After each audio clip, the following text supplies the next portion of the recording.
Kita masih berbincang dengan Dr. Pandu Riono, epidemiolog dari Universitas Indonesia.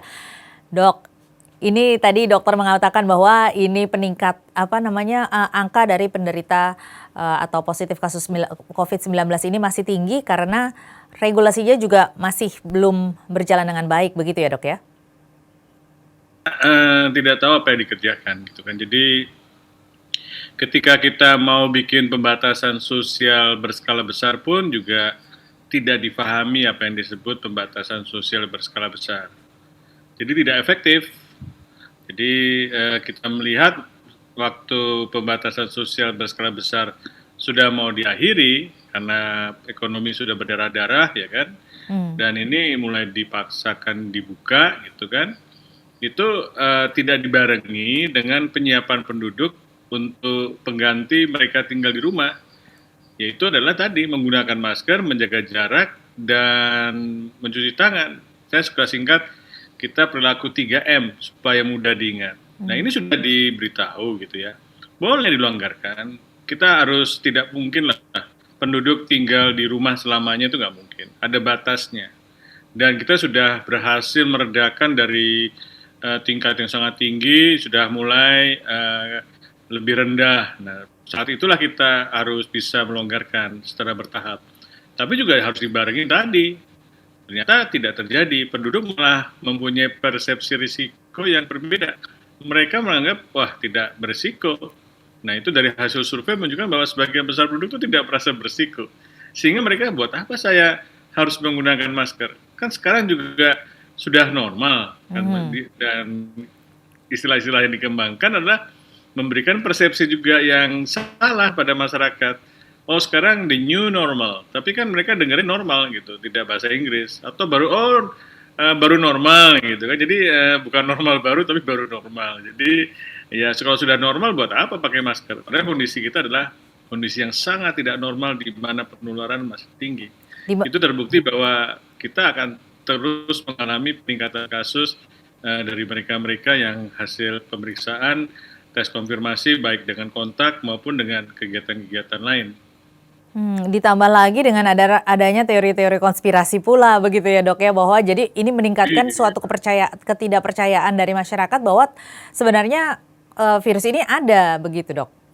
Ada dan juga ilmuwan kita juga sedikit aneh gitu kan. Jadi semua tuh seolah-olah ini masalah yang besar, panjang dan tidak bisa diatasi. Jadi mereka mengharapkan keajaiban, ya kan keajaiban. Oh ada kalung bisa anti corona, kalung apa tuh minyak kayu putih. Terus ada obat-obatan yang dari UNER gitu kan yang bisa mengatasi. Dan itu dipercaya terus, padahal itu tidak sesuai dengan prinsip-prinsip ilmiah yang baku ya. Kemudian sekarang sudah ada vaksin datang. Nah itu masih baru taraf fase 3. Belum tentu vaksin ini akan bisa terbukti efektif atau aman. Ya kan harus efektif dan aman. Jadi semua itu juga mengharapkan keajaiban. Padahal keajaiban itu tidak akan pernah ada kecuali kita bekerja keras untuk mencegahnya. Nah ini yang tidak dibarengi gitu. Semuanya mengharapkan keajaiban.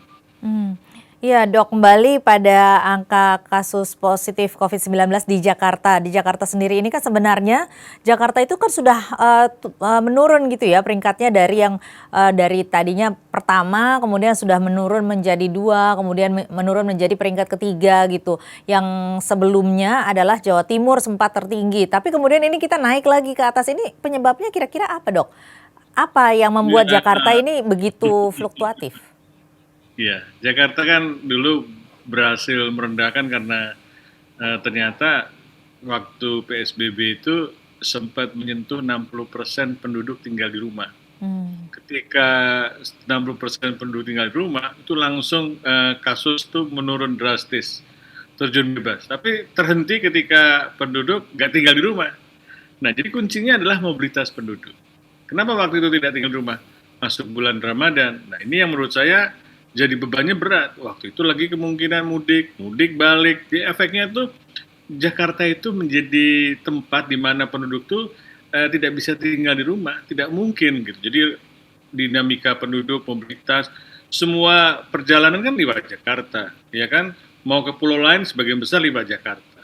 Ya, di sini ada airport yang besar dan semua yang bekerja di Jakarta itu tinggalnya tidak di Jakarta, ya kan, tinggal di daerah-daerah penyangga seperti Bekasi, Bogor, Depok, Tangerang.